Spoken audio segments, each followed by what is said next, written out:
think I'm cool, but I just pay the checks. Whoa. Degen Dads, living on the edge. Diapers in crypto, making our pledge. From Bitcoin blocks to NFT stacks, we're riding Web3 and never looking back. Hey. We're the Degen Dads, diapers in DeFi. Two crypto nerds just trying to get by.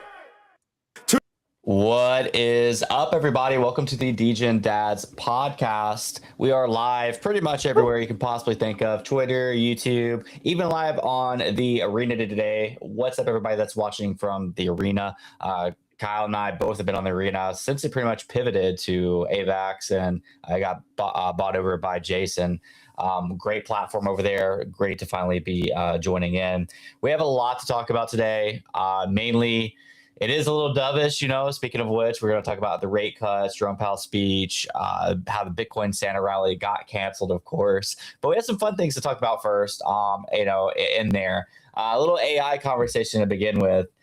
Disney is investing $1 billion in OpenAI as part of a 3-year licensing deal. They're going to basically allow OpenAI to, and I'll share my screen here, they're going to allow them to use over 200 characters from Disney, Marvel, Star Wars, and Pixar. What do you think about this, Kyle? Absolutely nuts. We discussed this a little bit before the podcast, but interesting move considering they were trying to go after OpenAI in the beginning, and now they're like, let's drop $1 billion on it. So I thought that was interesting move by them. We gotta click over here. There we go. So yeah, just very interesting move here. I think it's a smarter thing to do. 3D chess move.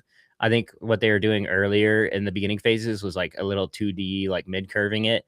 But this, I think, is going to benefit them long run. They know it. They know AI is inevitable. They can't stop it. It's Pandora's box. So you might as well, if you can't beat them, join them.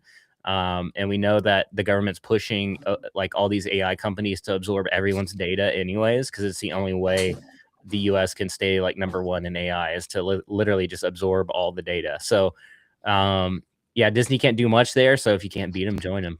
I do like this guy's comment saying, imagine paying so much money to completely devalue your own IP. It's ironic to me because the first few days that Sora was up and running, you could actually do whatever you wanted. There's people making full South Park episodes. There's people making already Star Wars stuff and whatever. But all these companies were like, yo, we don't want you using our IP like that. Cease and desist, take it down, or we're going to sue you, right? I guess they didn't lose any lawsuits.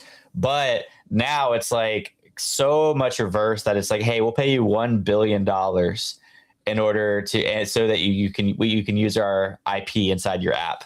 How did that take a 180 so quickly, man? Yeah, again, if you can't beat them, join them. It's an uphill battle for Disney. The government's in full support of AI supremacy for the US, and that's Disney and absorbing all the IP. And I think brands are starting to figure out that these creators that are using kind of their IP, even if it's not super direct, or even if it is direct, that it's actually bringing more awareness to their brand in a way that they couldn't do before. It's making their brand more immersive. You know, people are out there, they enjoy Darth Vader. They might make some cool Darth Vader funny content with that's, mostly appropriate. And that furthers their brand. It gives them more visibility that they didn't have before. That's more impressions, more eyeballs. And, if you're going to go after creators for creating something cool, funny, that just doesn't look good on your audience, because it's ultimately your super fans that are going out there using your IP in a unique, fun way that is actually interesting. And I think brands are starting to figure this out. And they're like, you know what? We're not going to win this battle. And we might as well, if we can't beat them, let's join them kind of mentality.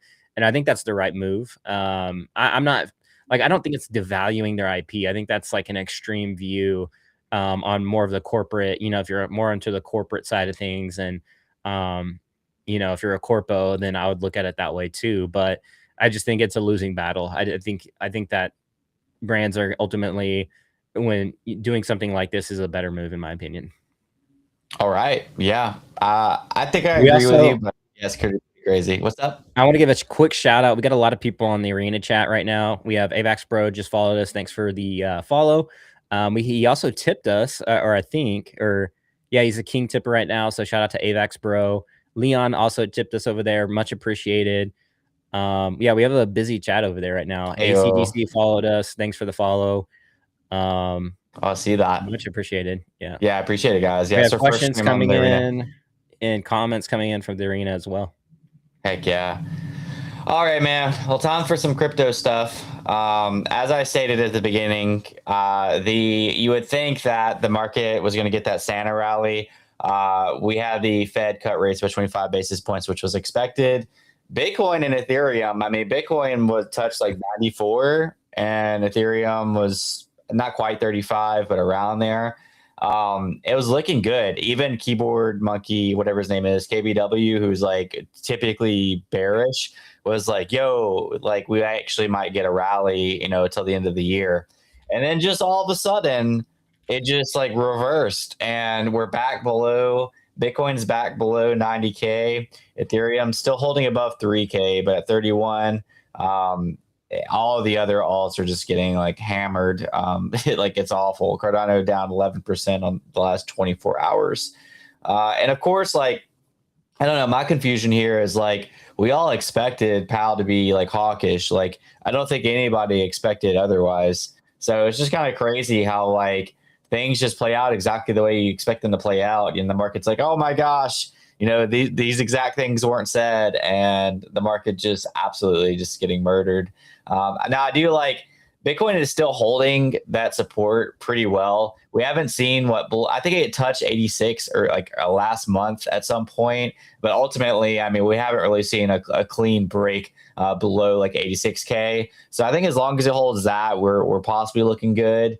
But I don't know. You're more on the TA side than me, Kyle. I mean, we just saw that Bitcoin ETS recorded their strongest performance since November 21st on Wednesday. We had 223 million in net inflows as the U.S. Federal Reserve declared it would cut interest rates. But somehow, some way, that all those millions of dollars just got absolutely absorbed, and we're back where we started before that day. What do you think, Kyle? Yeah, I got a Raoul Paul video coming up here shortly, but I don't necessarily agree with everything he says all the time, but I do agree with the fact, and this was at like Solana Breakpoint, he was talking about, 4-year cycle is actually the 5-year cycle now. But yeah, I don't know if I agree with the 5-year cycle just yet, because that's like you need a lot of hard data to like prove that.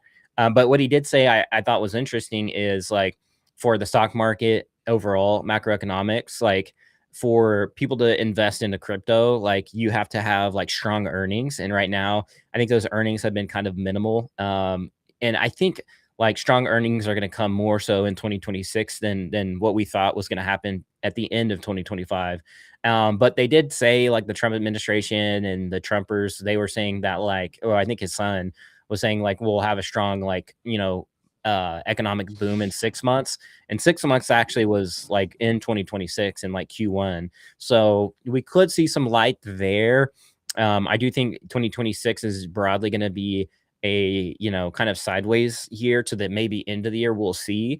We'll see what, I think there's just a lot of lag right now with the Fed cutting rates. Usually don't see those trickle down for like several months. That has to be pushed out.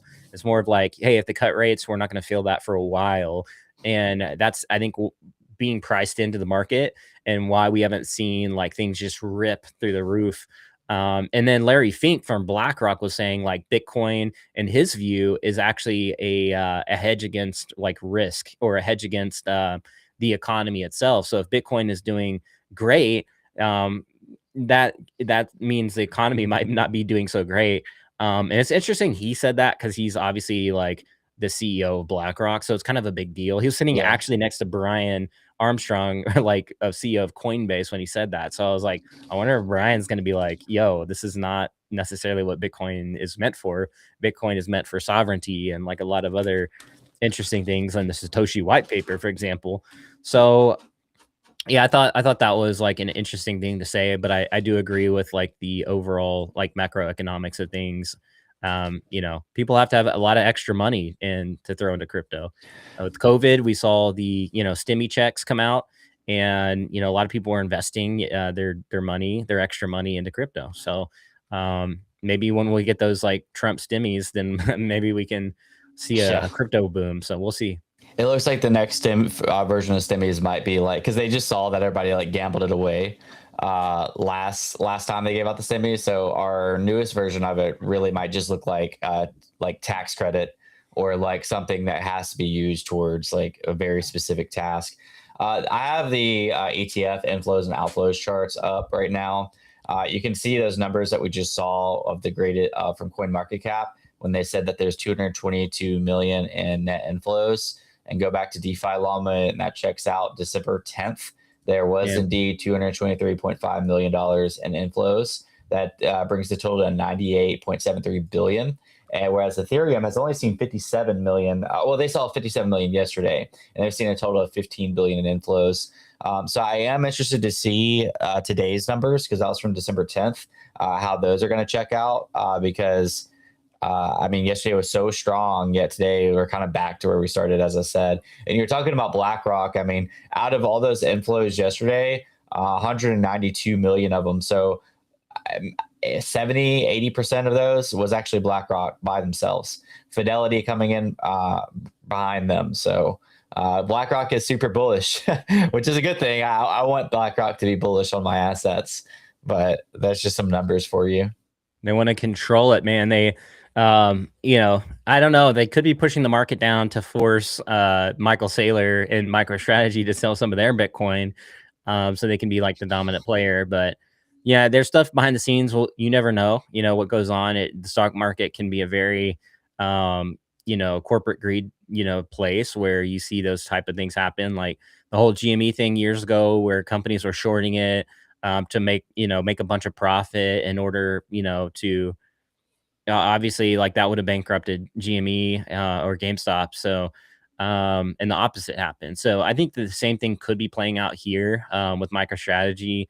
It's possible, you know, especially all these like new DATs and new treasury companies. Like there could be a lot of people said it was a bubble that was going to burst, and I feel like some of it did.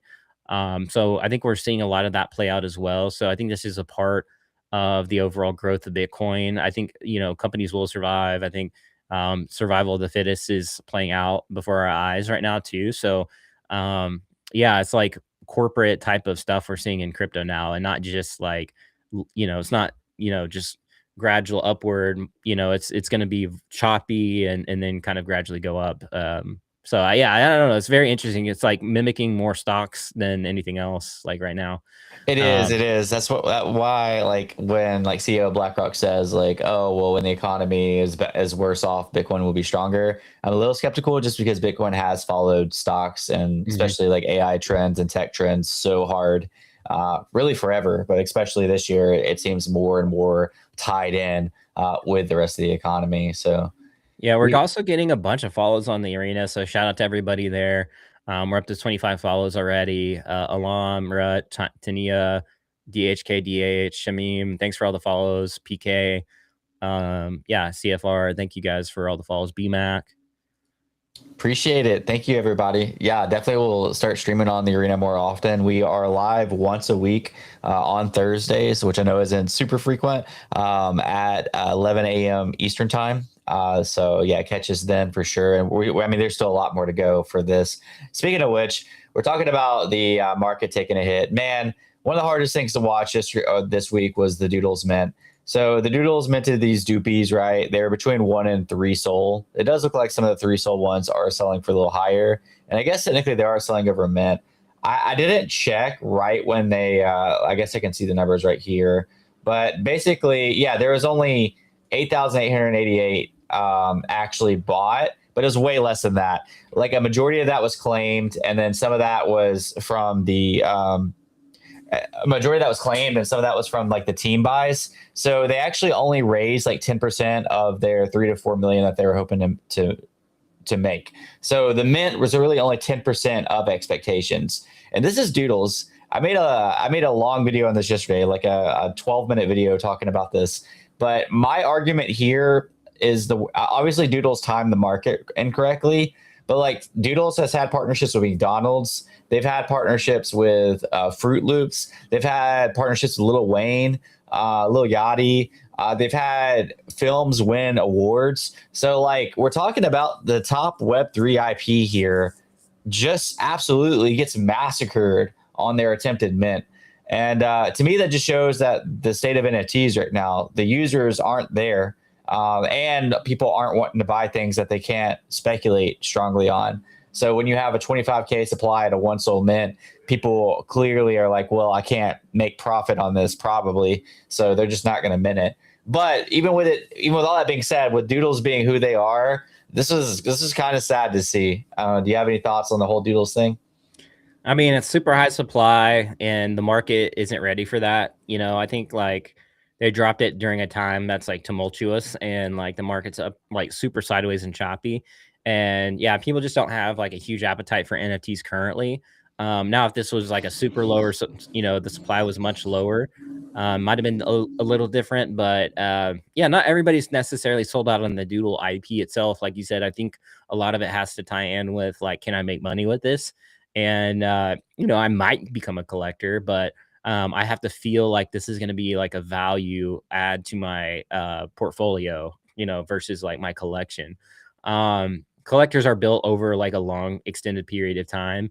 And yeah, I mean, this collection could do well long run. Like if they like, it says there on the supply on this page, like 8888, and maybe they cut that supply and now they're just going to roll with that. Yeah. I don't know the exact decision, but yeah, there's 25K, but I think they just cut it and probably rounded up because there was way less than this. Yeah. So this could end up turning like with good time, this could actually become a decent collection, but we'll see. I don't know what it's going to be. And so I don't, you know, Doopies, I'm not sure. It's just a collectible, I think, as far as all we know. They did cut supply. So you can see Burnt Toast here saying we cut supply 8888 Doopies. Mint closes in 5 hours. All 150 one of one still in play. Too good to kill. We overshot demand, and of course, course correction is healthy. These characters are essential to the brand. OGs, if you missed the regular window, we got you reopening the window. More on that soon. So I think this is a step in the right direction for this collection. I think that it kind of mitigates some of the, you know, FUD out there that I've seen. Yeah, and there was a lot of it. Yeah, there's a ton. Yeah, I mean, that's pretty much doing as much damage control as you can possibly do. Yeah, and they're just having to, you know, suck up the fact that they're missing out about 70% of what they could have got. Yeah, and hey, like teams mess up every once in a while. I think Doodles is one of the greater IPs in Web3, so it's not like I'm out there like rooting against them by any means. I want IPs like this to succeed. And if it is a pure cash grab, I think it is something to call out. But I think that wasn't it. I think they just thought like, and maybe it was, I don't really know. Maybe it was somewhere in between. But yeah, again, teams make mistakes. You got to fail forward. And I think cutting supply, capping it at 8888 was a good move in the right direction. Yeah, it's really hard to say with this stuff because to me, I would like to believe it's not like a cash grab in the sense of they're making all this money just to go put it in their pockets and live lavish lifestyles. I would like to believe that. I don't know for sure. I would think it's more so like, hey, we have this, we and maybe they should have thought of other ways to raise funds, but like maybe they have a deal with Walmart to get there, or to get like a toy manufacturer to get Doodles toys in all Walmarts. And it's like, yeah, but we need 3 or 4 mil for this deal. And then it's like, okay, well, we're already going to mint a secondary collection anyway, so we'll just use that. Like, that's kind of how I view it. But again, like, I don't know because I'm not on the Doodles team. I'll say from being on teams who have raised money from mints, there's not as nearly as much pocketed as you think. Most of the people are working like 50 to 70 hour weeks, getting paid like what you would get paid or less, way less than like a teacher. And then you're like, have people screaming, oh, they're living lavish lifestyles or whatever. But a lot of times it's all that goes back into the business. And when you're trying to be like something like Doodles, so even AI has probably made this a lot easier, but before AI in the last 2 years, some people had to pay $25,000 a month for an AI for an animation studio to make like animations. And a lot of these top companies that are IP are still paying for those because their AI is still not there to where it's making that quality level animations yet. So it's like a lot of it goes back into the company, back into the business. But again, I can't say that for sure because I don't know how Doodles works. I do know how the team side works, and I can say from experience, we're not eating like you think we're eating. Now, granted, I haven't raised nearly like Doodles. I want to say they've raised over $100 million, but yeah, just a little. Yeah, we don't know the overhead. I mean, it's an operation that costs a lot of money to run in crypto. Like you have to be at all the events. You got to put on your own events. You got to pay your staff. Like by the end of the day, like everybody's making like minimum wage or less, you know? So Yeah, exactly. But yeah, I think we covered this enough, man. I hope to see NFTs come back. I don't know what that's gonna. It's probably gonna take retail interest more, but I think I the got, last thing I'll say is a lot of people got burnt by meme coins, so they don't have money anymore. yeah, I'm going to share my screen now Go real ahead. quick. All right, so we got a little shout out from the founder of Arena. So I just want to point that out. Appreciate the support. We are much appreciative of that. More streams coming up each day. Congrats. We'll check out some of the episodes. So thank you so much for the tweet. And then yeah, I guess other Shout out his interest. shout out. Yeah. So there's a lot of other interesting news going on in the space. This one is just a quick one. Hopefully this will be Avalanche token soon, too, because if you go to Coinbase and you go to cash out, actually Avalanche is like the fastest option to for USDC. And I think that's like showcases Avalanche's tech. Like it's even faster than Solana to cash out USDC on Coinbase than it is. So I thought that was a really cool thing. But Solana, you'll be able to instantly trade 100 million users on Coinbase, like every Solana token. So that I thought was pretty cool. I don't think that's going to be bullish for like every single token on Solana. So I just think it's interesting, right? I think more chains they add, the better. Another really interesting one is like leverage trading with poly market positions. So I don't know if I'm bullish on this one, considering I feel like leverage is what made the market blow up a couple months ago. Especially around 1010, everybody was like highly leveraged and bullish. And then the whole like glitch happened where, it didn't price, like the pricing feeds were wrong and it like liquidated everybody. So I thought that was like a very bullish or bearish thing. But yeah, this is like Polygon adding, it looks like Gundor borrowing against your poly market positions. I thought this was interesting. So we're going to see the rise of pretty much leverage trading on poly market. So if you are winning like let's say a 5-month market, like is Taylor Swift going to have a baby this year and you're up like 80% on your shares, you can go and actually borrow against those shares and get liquidity out and use it to keep trading like long-term like markets.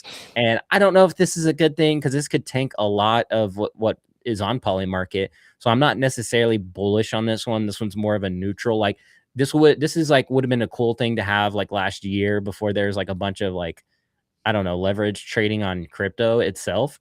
Now I think it only goes up to like 2x leverage, and I hope they cap it.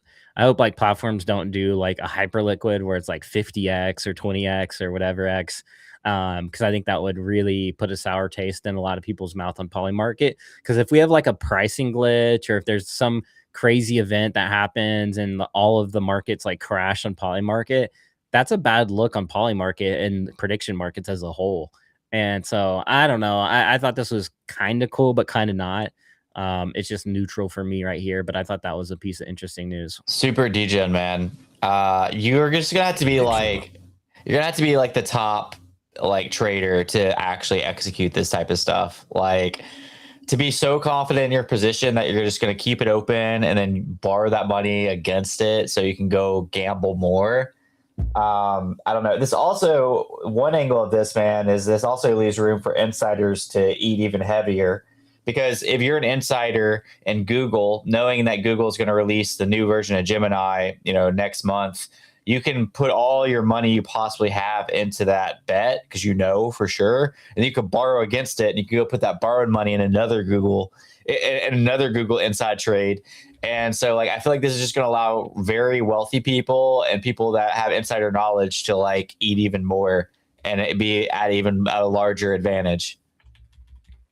Yeah, absolutely. Got a couple more follows on the arena. Appreciate you everybody for tuning in.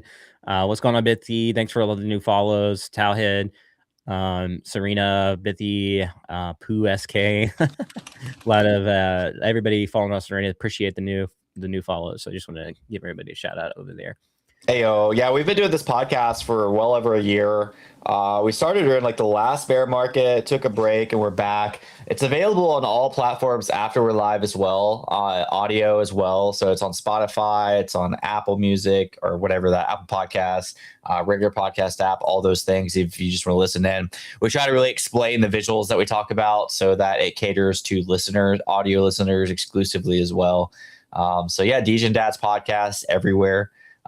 If you don't catch us live, you can always listen in later. But we're really excited for 2026. We have some big plans coming up, some possible partners that are going to be on board. So lots going on, man. Yeah, I got some other updates for airdrop people. Unless you got something there. Go for it.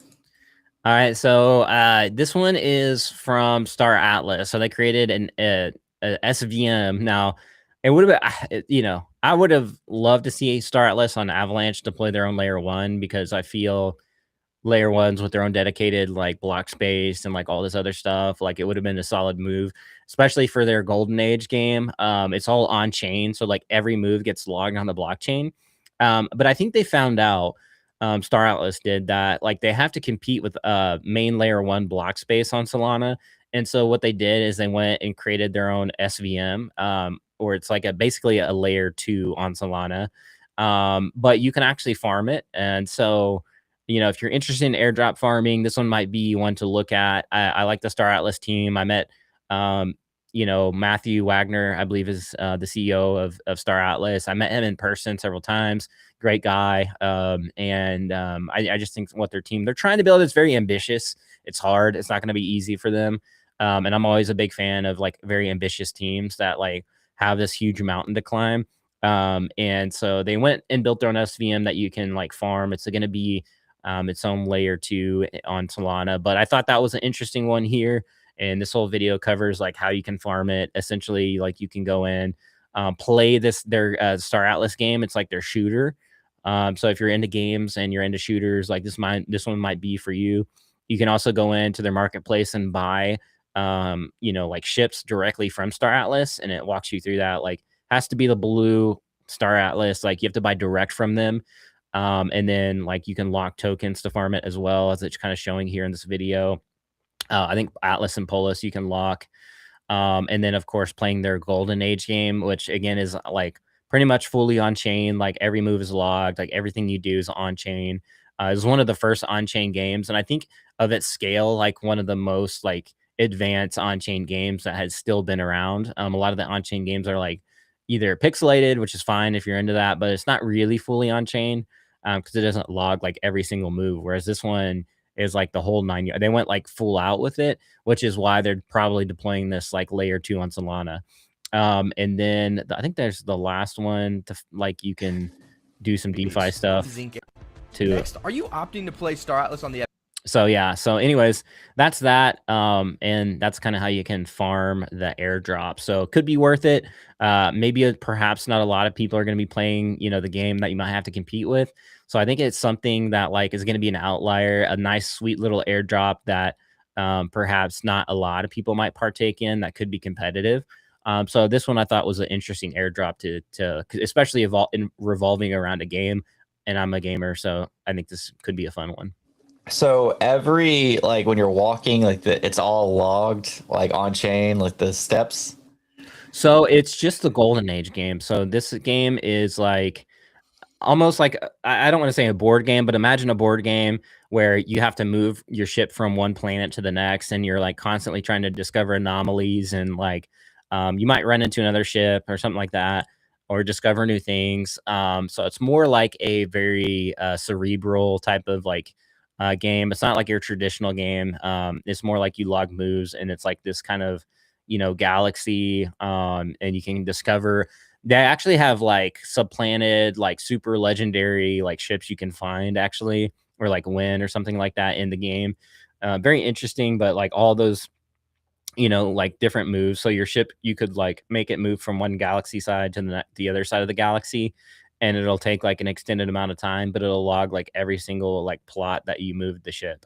So it's not like a super immersive like game by any means, but for cerebral types that love like these like little mapped out like games where, you know, it's like more like a board, then you might like this one, especially if you can win like legendary stuff in there in between. Sure.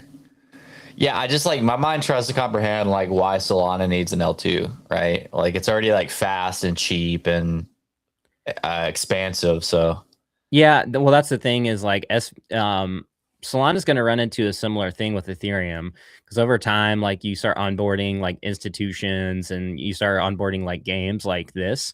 You're starting to compete, even if it's scalable as it is right now, even with Fire Dancer, you're still having to compete with block space, and it will like we know Solana has broken a couple times from congestion, and the fees have gone up, even just slightly. Like that's not very like bullish for like institutions.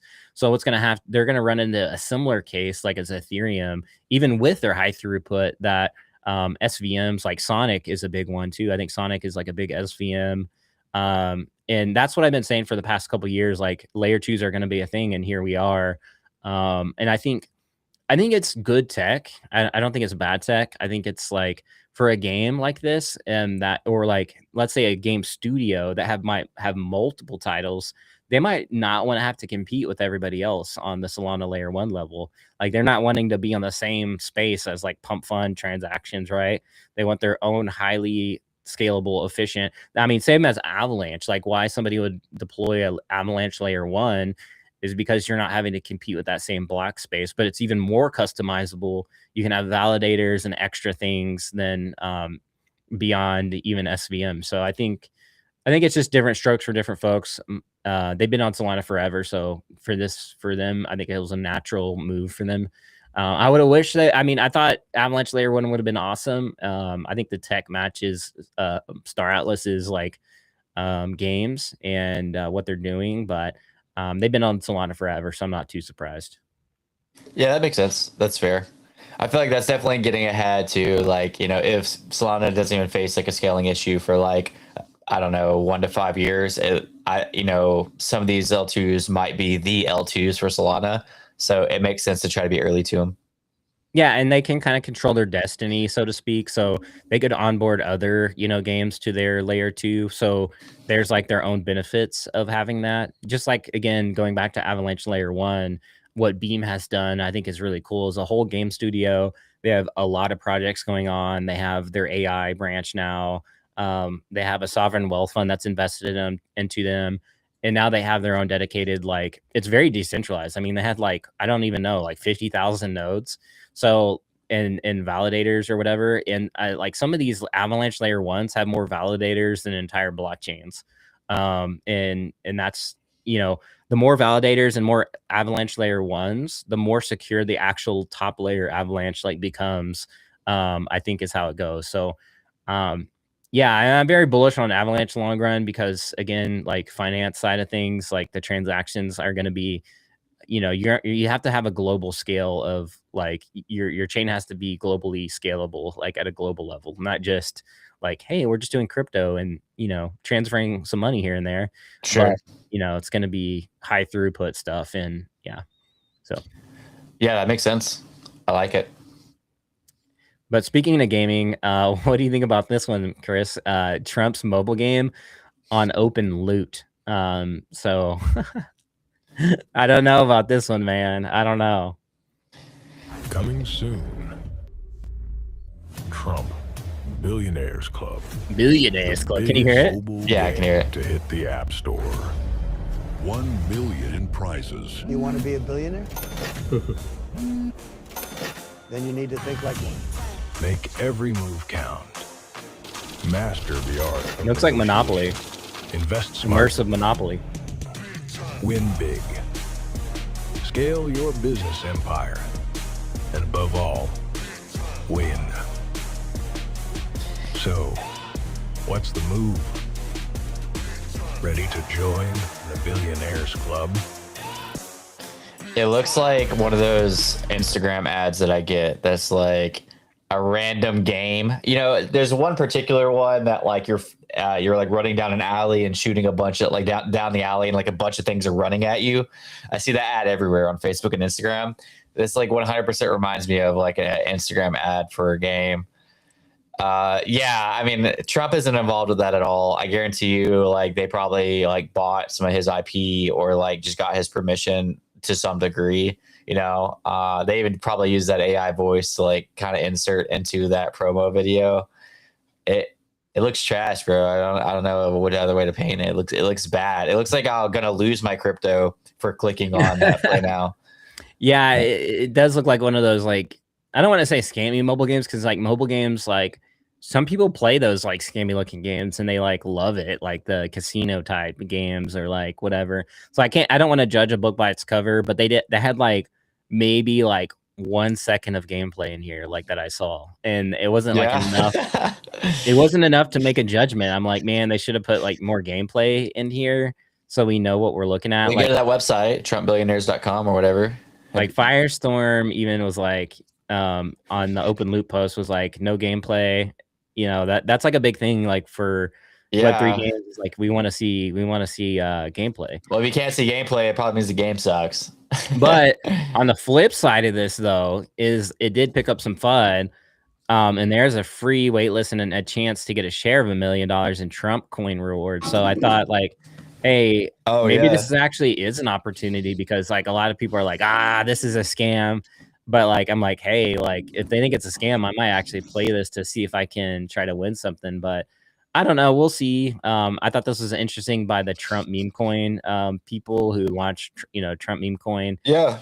You can actually, I think you can farm points on their leaderboard. So they do have a leaderboard. You can basically like, however many Trump tokens you have, I think you can like stake it on their platform or something like that. And for every like, X amount of Trump coins, you get like a certain amount of points to like level up on the leaderboard. So there's like an interesting dynamic of that. So we'll see. I don't know. Like, I don't know how I feel about this one either. I'll join that. I'm always about trying to win the awards, whether they're real or fake. That one's probably real because it's Trump and they probably have the licensing and stuff. So might as well. But yeah, I don't know, man. Yeah, it's not like a game I would normally play. Let's just put it that way. Open Loot, they're like the people behind Big Time Game, by the way. Big Time's economy kind of got like bad for a second. I think people are kind of still playing it. I don't really know. But they ran into a problem where they needed their own marketplace. They created Open Loot. And I think that's mainly like their business now is like relying on Open Loot, but I don't know. We'll see. We will see. Yeah, I'll go get signed up for that later. I got a couple things on my list that I need to do. That's kind of like that. Yeah. So you got anything else?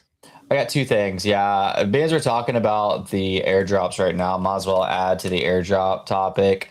I just found out about this. You probably already knew about it because you've been an OKX creator for a while. I just got onboarded. That's the first time that's been said out loud. Yeah.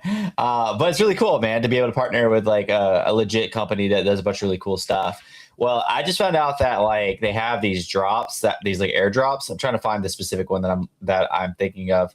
And basically all you have to do is just hold 1K in crypto. And you qualify for a lot of these drops.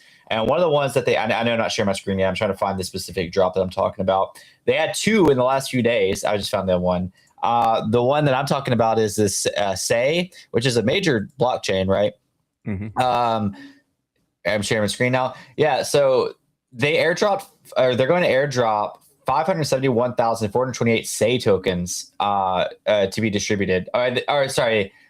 Mid-flight, these have been distributed already.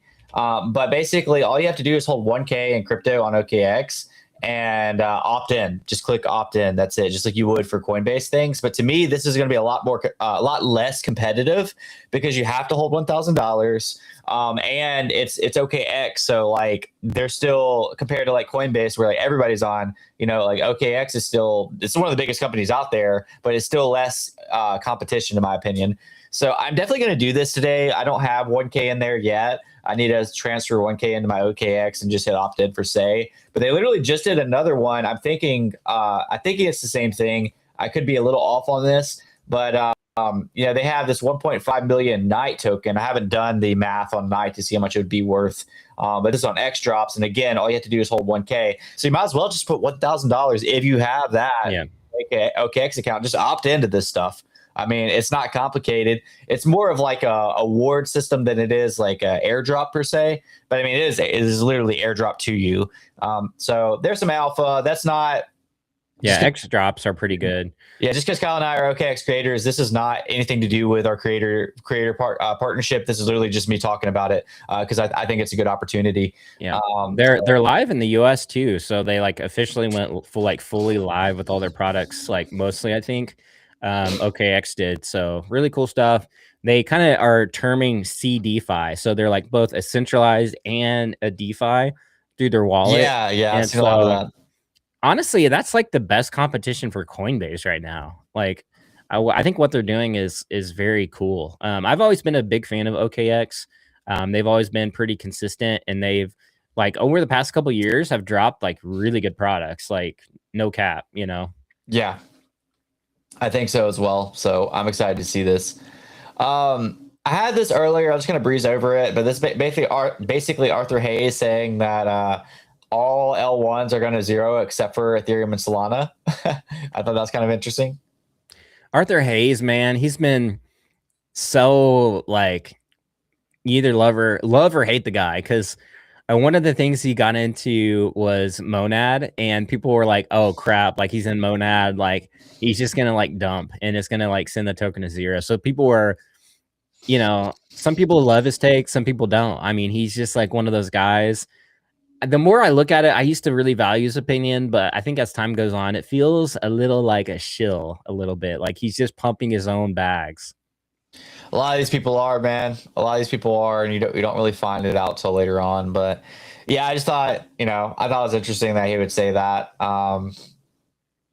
I disagree, right? We're live on Avalanche right now, basically. I mean, I know the arena is cross-platform or whatever, but AVAX isn't going anywhere in my opinion. I'm still bullish on quite a few L1s that aren't, Ethereum and Solana. I'm Polkadot. I even think Cardano has its reasons, although I don't like the smart contract side. But yeah, I thought that was worth bringing up.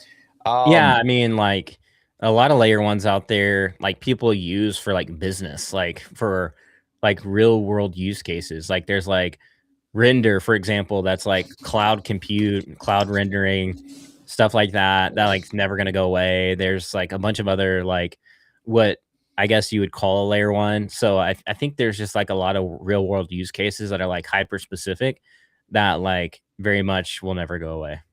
Yeah, I agree. And then AVAX definitely being one of those. All right, two things left real quick. Just want to give a shout out to our school community.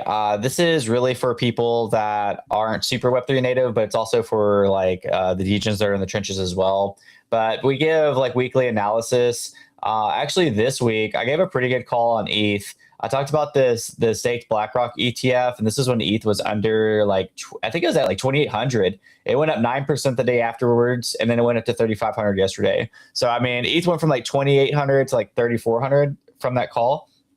So that was pretty nice. We have an entire classroom dedicated to like getting people onboarded to crypto as well. And this podcast is across platforms, so I'm not even speaking to a specific platform here. If this is something that would benefit you, we'd love to have you. If not, that's fine. It's just Degen Dads at school.com, or specifically, yeah. And we also have so there's different tiers of it. There's free and there's paid. On the paid one, we have an alpha chat with a Discord as well. But also just the free tier gets you in the community. You can do your own posts, your own analysis, talk about the tokens you're looking at, talk about the things you're looking at. Would love to have you. We have 121 members already. So that's awesome. It's me, Kyle, and our friend Crier that really run these market analysis. Crier does some really high level ones on the market as well. And so would love to have you in that. Anything on that, Kyle, before I switch over? No, join the school. It's free. I mean, you have nothing to lose. I want to rip one BZ Claw. We talk about RWAs all the time. BZ is a platform that we've used a bunch. We always feel like we have better results on BZ. So I want to go ahead and rip one. We love the BZ fam. I saw they just restocked their claws. I So did see this is that a too. $50 claw. The average value is 55, and I could get up to a $1,611 card. I would love to get this Mew though, dude. See the $1,600 Mew. Wait, that one's actually, yeah, that one's barely more expensive, but I would be tempted to keep this Mew, bro. It's such a beautiful card. Oh, it's so clean, dude. It's clean. I've been eyeballing that Mew for a while. I kind of want to get like a lower priced one, like a PSA like 7 or 6, and just to keep it. Because if I pull one that's like $1,600, it's I don't know, man. Yeah, take that PSP. Yeah, especially with the Pokemon market's pretty high right now. It's pretty hot. Yeah. I'm not gonna say it's frothy, but it's pretty hot. So Yeah, but like I've called that though. Like with all these RWA platforms, people are I had a conversation with Min on Twitter, and I was like, "Are you like?" He was like, "I don't know, it's toppy. Like this is the top," but like it hasn't. Like with these RWA platforms, like I don't know so much. These platforms, I think, are still like they have a good chance of going mainstream, like just like Polymarket. yeah, and then like you have things like the Kabuto guy, a Kabuto King, who is collecting all the first edition Kabutos, and he ended up signing and selling a Kabuto card for $51,000 that Logan Paul bid on live. What stops people from doing that? Like from just like nothing. yeah, and it's like even if it's manipulated, it's still like this is a cool card. You can Even burn if- the Kabutos. yeah. It's a 2019 Literally- Japanese Full Metal Wall Blastoise PSA 10, baby. I don't really collect newer cards. This one is tempting, but I'm gonna go and swap that baby back. This was $10 over my buy-in. The last one was like $15 PSP, baby. under.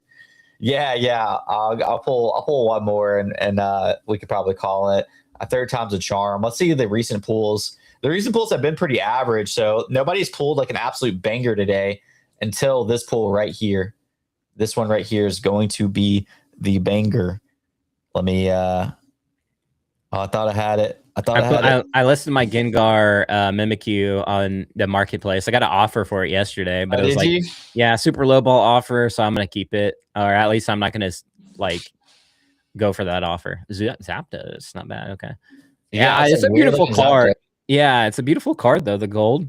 Yeah, that is. I've never cool. seen that Zapdos before. All right, I'm cool. an old school guy. I mean, I love all the old school Pokemon. Yeah, same. Of course, Zapdos is an OG, but I've never seen that one either. Yeah, the Zapdos OG card was one of my top like 5 favorite Pokemon cards of all time. I don't know. I was a big Zapdos fan. I had Zapdos in the game, and I love to use him as my like lineup to battle people with. Oh yeah, he was pretty good battle Pokemon back in the day. Dragonair. Fun fact about Zapdos that I surprisingly remember: a lot of times you could not use legendary Pokemon in competitive play, but you could use Zapdos in competitive play. I guess because the way that the move set and the IVs and the EVs worked out, but Zapdos was actually allowed, whereas like Articuno and Moltres weren't allowed. I don't know how in the world I remember that. I just remember running that at some point. The 3 legendary birds, but they let Zapdos in there. Yeah. Awesome. Thanks everybody for watching. We're pretty much at that hour mark. We talked about a heck of a lot. Follow us on whatever platforms. We got Kyle Wilson, Chris Coffey. It's pretty straightforward on Twitter. Degen Dads podcast across all audio and really a lot of video platforms. If you want to catch the whole video on recording, that'll be on YouTube. We also cut a lot of these videos into either shorts or their own dedicated videos. Like when Kyle was talking about the Solana L2 Alpha, I'll probably have that as his own video as well. That's pretty much it. Thank you, Arena. Thank you, Jason. Thank you, Janet. Just joined. Mid Rassel said welcome, Kyle. Thank you all that tuned in from the arena. 177 people, Kyle, from the arena. That's awesome. We love you guys. We thank you very much. We'll definitely add the arena to our live streams now because you guys have stellar support, and we hope that you guys have a great day, great rest of your weekend, and peace out. Peace.